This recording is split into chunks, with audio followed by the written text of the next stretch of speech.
तो जय हिंद। हमारा संकल्प शिक्षित भारत विकसित भारत। आज के इस वीडियो के माध्यम से आप लोगों को बताने वाले हैं कि R=2F जो आप जानते होंगे, अगर आप क्लास 10th में हैं तो इसके बारे में आप ज़रूर सुनेंगे। R=2F यानी पकड़ता त्रिज्या चूँकि फोकस के दुगनी होती है, उसे हम सिद्ध करके आज के इस वीडियो में बताएंगे। तो बने रहिए, वीडियो को ज़रूर पूरा देखिए, आपको अच्छी तरह से समझ में आ जाएगी। ठीक है, तो सबसे पहले हम इसको मिटा देते हैं। उसके बाद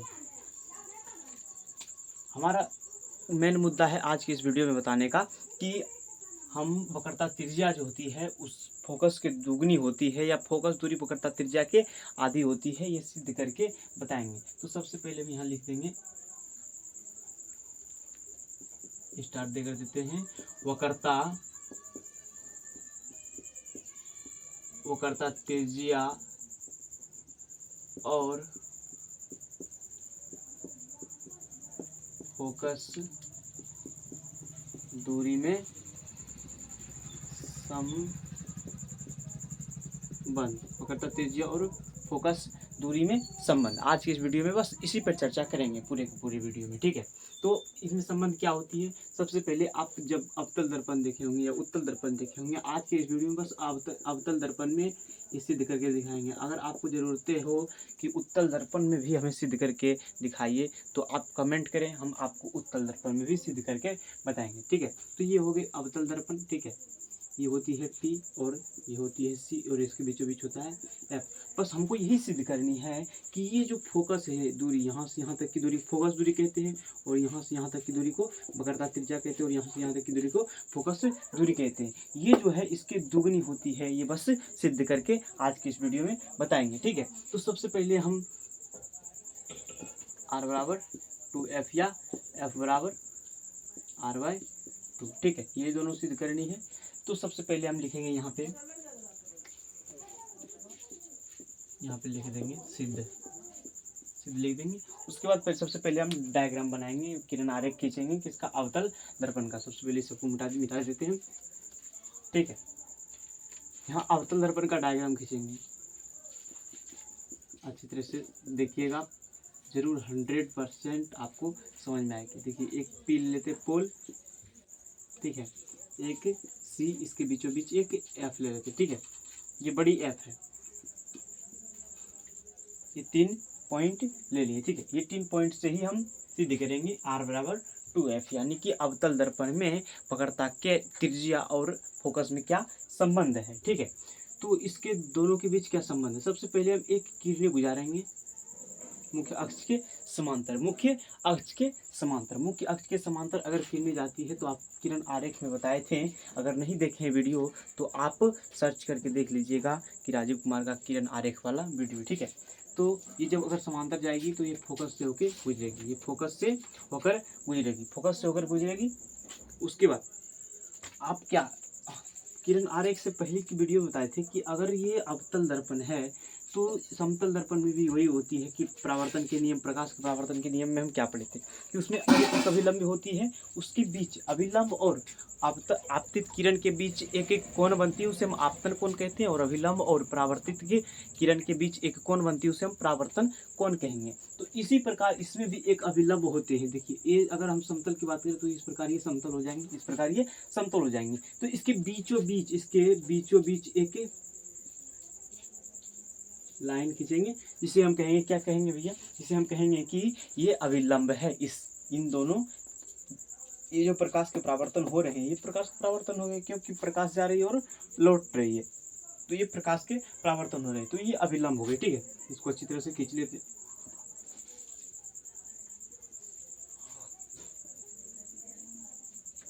ठीक है, खींच लेते।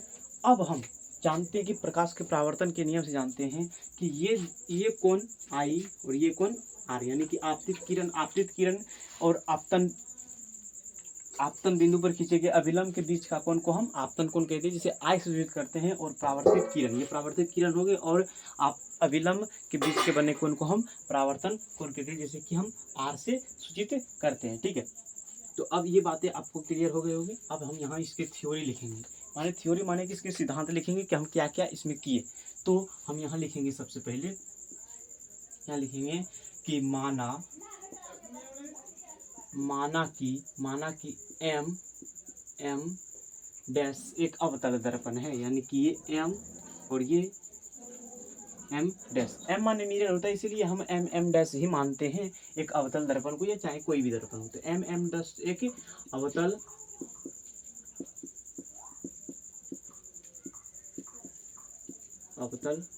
दर्पण है, जिसके मुख्य अक्ष या प्रधान अक्ष, इसे मुख्य अक्ष कहते हैं या प्रधान अक्ष कहते हैं, ठीक है। तो मुख्य अक्ष के समांतर एक किरणों को हम ए बी नाम दे देते हैं। समांतर किरण ए बी दर्पण पर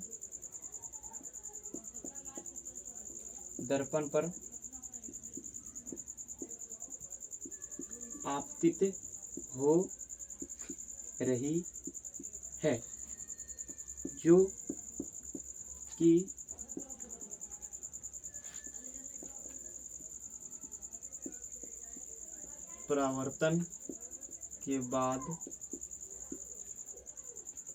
जो कि परावर्तन के बाद फोकस से होकर गुजर रही है, ठीक है।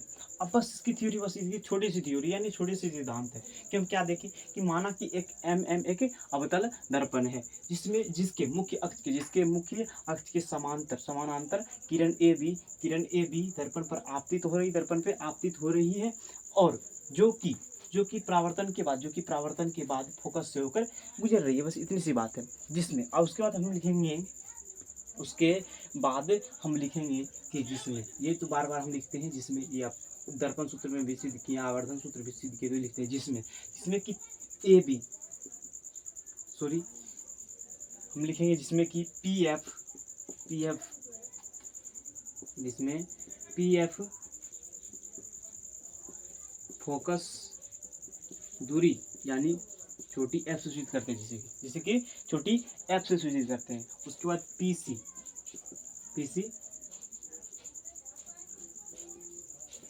वक्रता त्रिज्या, जिसे कि बड़ी आर से सूचित करते हैं। देखिए, फोकस दूरी को छोटी एफ से और वक्रता त्रिज्या को बड़ी आर से सूचित करते हैं। ये चीज़ें आपको अच्छी तरह से क्लियर हो गए होंगे। उम्मीद है कि आप ये सारी चीज़ें समझ गए होंगे। एक बार हम इस सिद्धांत को एक बार और दोहराते हैं कि देखिए हम क्या किए, पहले बोले कि माना कि एम डैश एक अवतल दर्पण है, और जिसके मुख्य अक्ष के समांतर किरण ए बी दर्पण पर आपतित तो हो रही है, और जो कि परावर्तन के बाद फोकस से होकर गुजर रही है। जिसमें कि हम क्या देखें कि पी एफ फोकस दूरी है और पी सी क्या है, वक्रता त्रिज्या है। बस सिंपल सी बात यहाँ तक आप समझ जाइए, ठीक है। ये आप स्क्रीनशॉट मार लीजिए, नहीं तो उतार लीजिए, नोट्स बनाते जाइए, ठीक है। इसको मिटा देते हैं,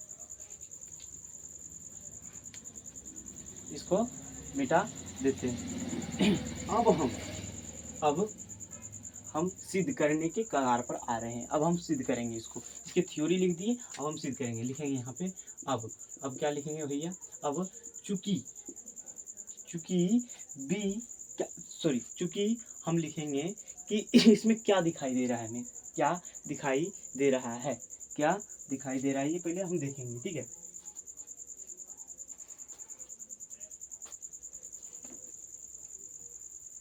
क्योंकि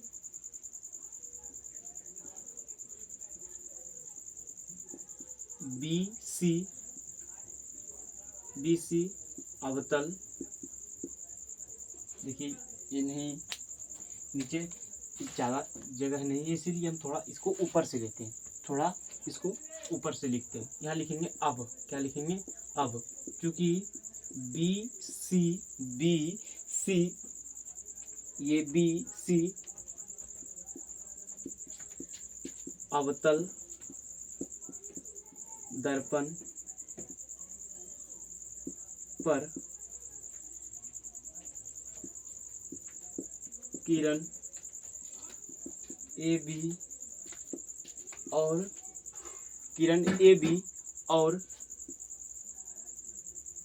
बी एफ के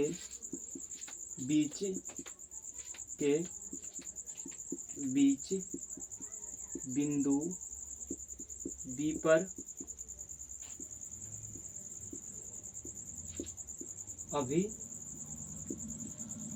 अभिलंब है। ठीक है, क्या हम देखें यहाँ पे कि चूंकि ये BC जो है, ये BC अवतल दर्पण पर किरण AB और BF के बीच बिंदु P पर अभिलंब है और बिंदु P पर अभिलंब है। उसके बाद हम क्या देखेंगे, उसके बाद हम क्या इसमें देखे हैं कि इसीलिए चूंकि किए तो इसीलिए हम प्रकाश के परावर्तन के नियम से जानते हैं कि इसीलिए कोण I, देखिए इसके जस्ट नीचे लिखनी है कि इसीलिए कोण I बराबर R, यानी कि कोण I सूचित करता है किसको, तो आपतन कोण को, और छोटी r सूचित करता है क्या, परावर्तन कोण को। ठीक है, तो आपतन कोण बराबर परावर्तन कोण हम जानेंगे परावर्तन के नियम से, प्रकाश के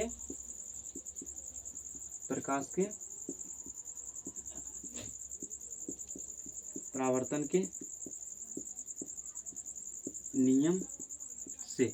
ठीक है, प्रकाश के परावर्तन के नियम से। इसीलिए अब अगर जो I बराबर R है तो इसीलिए इसके कोण के नाम रख देते हैं कि कोण ABC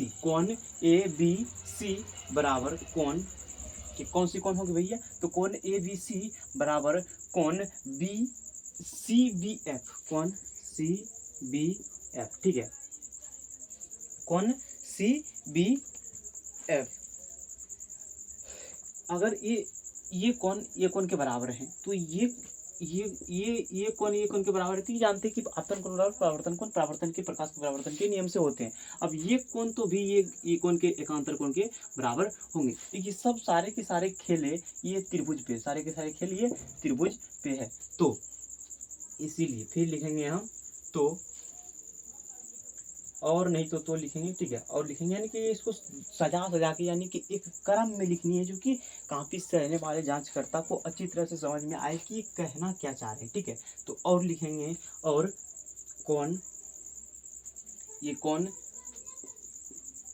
ABC बराबर कोण BCF बराबर होंगे, यानी कोण ये और कोण ये बराबर होंगे। किसके कारण, तो भैया एकांतर पढ़े होंगे आप, एकांतर कोण के कारण। इसको भी विस्तार में बताएंगे आपको। आप ये वाली चीज़ें पढ़े होंगे, 9th में पढ़े होंगे, ये वाली चीज़ आपको मार्केट थोड़ा कम चल रहा है तो ये वाली चीज़ें पढ़े होंगी, जिसके कि ये जो होते हैं एकांतर, ये कोण ये इस कोण के बराबर होते हैं एकांतर कोण के कारण। उसी प्रकार तो ये कोण इस कोण के बराबर हैं एकांतर कोण के कारण, इसलिए ये कोण बराबर हो जाएंगे। तो ये कोण अगर बराबर हो जाएंगे तो आपको नीचे दिख रही होगी या नहीं दिख रही होगी, पहले देख लेते हैं कि आपको दिख रही है या नहीं, तो दिख रही है। ठीक है, तो ये अगर ये कोण इसके बराबर है तो ये दोनों भी बराबर हो जाएंगे आपस में, ये दोनों भी बराबर हो जाएंगे आपस में।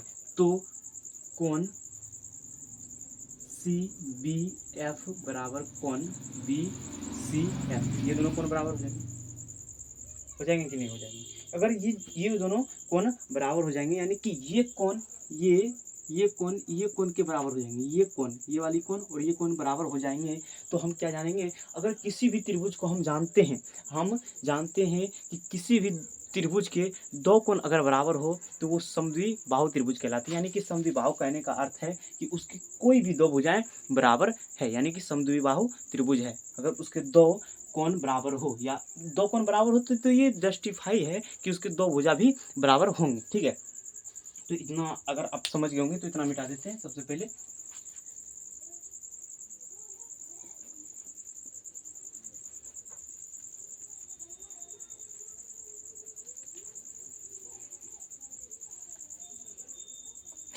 ये वाली आप लिख लेंगे, यानी कि तो वाला, तो कोण CBF बराबर कोण BCF, ये दोनों बराबर हो जाएंगे। तो अब क्या होगा भैया, अगर ये दोनों कोण बराबर हो जाएंगे, अगर ये दोनों कोण बराबर हो जाएंगे तो इसी कारण, अगर कोण बराबर हो जाएंगे तो इसी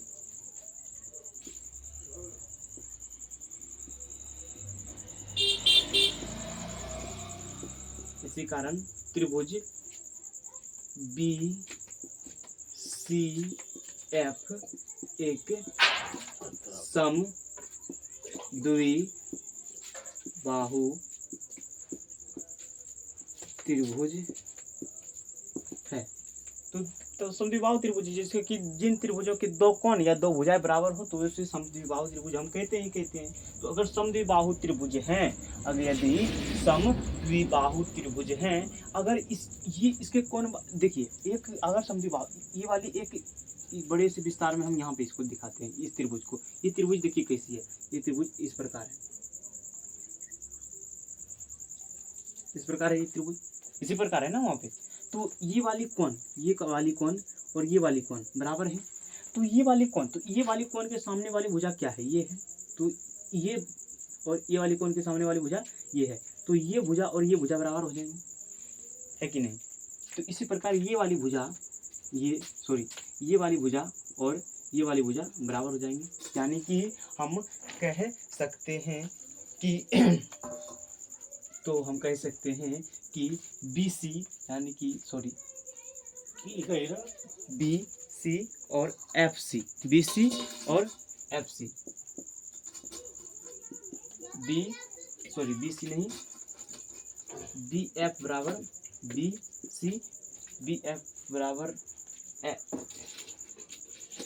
एफ सी, यानी कि ये भुजा और ये भुजा आपस में बराबर हो जाएंगे। यानी बी एफ बराबर एफ सी, ये दोनों बराबर हो जाएंगे समद्विबाहु त्रिभुज के कारण। किसके कारण हो जाएंगे, आपको नहीं दिख रहे होंगे अच्छे से। तो बी एफ बराबर एफ सी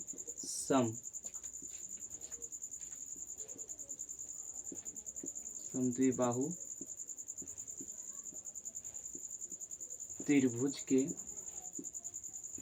कारण, ठीक है। समद्विबाहु त्रिभुज के कारण ये दोनों भुजाएं बराबर हो जाएगी। अगर ये दोनों भुजाएं समद्विबाहु त्रिभुज के कारण बराबर हो जाएगी, तो यदि हमें तो सिद्ध करनी है r बराबर 2f, ये वाली भुजा को तो हमको ये वाली भुजा से धीरे धीरे हम ये वाली भुजा, अगर ये इतनी बड़ी है तो ये ऐसे करके जाएगी, तो इतनी बड़ी तो ये भी हो जाएंगी। यानी ये वाली भुजा और ये वाली भुजा बराबर हो जाएंगे यदि बी पी के ज़्यादा निकट हो। अगर दूर हो तो क्या देखिए, एक बात आपको माननी पड़ेगी कि अगर ये फोकस से है, यदि ये फोकस है तो इसमें अगर यहाँ से यहाँ तक की त्रिज्या इतनी है तो यहाँ से यहाँ तक जाएगी तो आएगी, ये सेम कटेगी, ठीक है। तो इसके त्रिज्या तो बराबर ही होंगे, मगर ये नज़दीक होंगे तब त्रिज्या तो इसके ये है, ये नज़दीक ये इतना कटेंगे तो इससे भी तो उतने ही कटेंगे ना।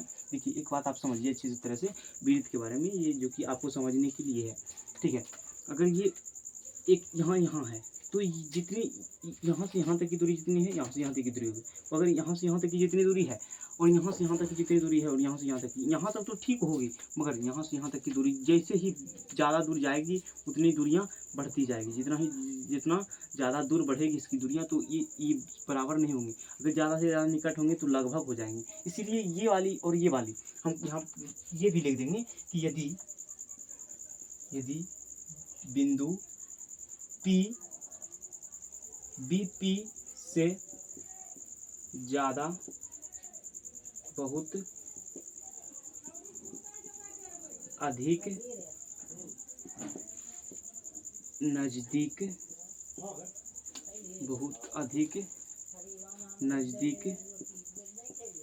हो तो बहुत नज़दीक हो तो B बहुत नज़दीक हो तो BF बराबर PF लगभग हो जाएंगे। ये देखिए ये लगभग है, ठीक है। BF बराबर PF ये लगभग बराबर हो जाएंगे। अगर ये बराबर हो गए भैया, इसको हम मान लेंगे समीकरण 1 इसको मान लेंगे, ठीक है। इसको हम समीकरण 1 मान लेंगे। अगर ये दोनों बराबर हो जाएंगे तो अब ये r बराबर 2f सिद्ध हो गए, ठीक है। अब देखिए अगर ये दोनों बराबर हो जाएंगे तो हम चलेंगे समीकरण 1 से। क्या चलेंगे हम? मार्कर थोड़ा कम चल रहा है, क्वालिटी बढ़ा लीजिएगा। समीकरण 1 से अब हम चलेंगे समीकरण 1 में क्या देखे थे हम कि BF बराबर FC।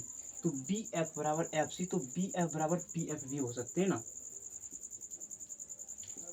देखिए बी एफ बराबर पी एफ है और बी एफ बराबर एफ सी है, तो बी एफ के माने हम पी एफ भी दे सकते हैं, बी एफ के जगह पे हम पी एफ भी दे सकते हैं, क्योंकि हमें यही वाली दुनिया, ये ध्रुव से यही वाली दुनिया नापनी है, ये वाली दुनिया नापनी है, तो ये वाली दुनिया नापनी थी, ये लेकर चलते हैं हम, ठीक है। तो बी एफ बराबर पी एफ भी कह सकते हैं हम, तो पी एफ बराबर एफ सी, ठीक है, पी एफ बराबर एफ सी। याद कीजिए कि हम पहले पढ़े थे, याद कीजिए पहले पढ़े थे कि हम पी एफ को हम फोकस दूरी कहते हैं, यानी कि एफ सूचित करते हैं, और एफ सी तो पहले हम इसको निकालते हैं, ठीक है, इसको निकालते हैं। तो पी एफ को रहने देंगे, ठीक है, पी एफ को रहने देंगे।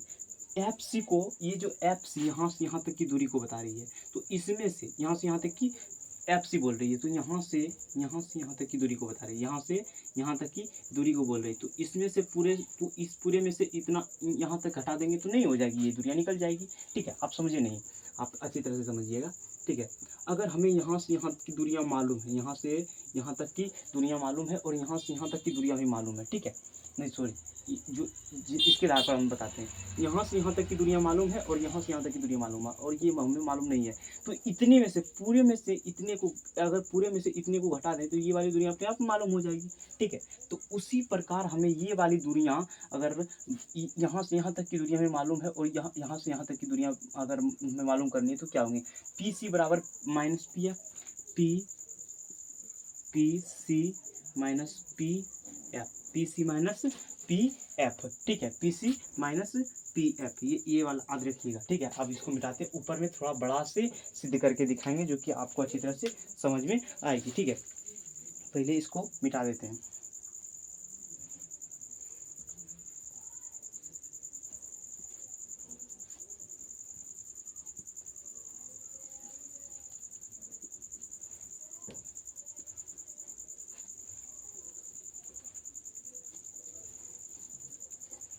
अभी तक हम कहाँ तक गए थे, अभी तक हम गए थे कि पी एफ बराबर P C minus P F. देखिए ये पी एफ को एक तरफ कर देंगे और पी सी को एक तरफ रहने देंगे, ठीक है, वरना हम पी सी को इधर ला देते हैं, पी सी को ही हम इधर ला देते हैं, तो पी सी को हम इधर ला देते हैं,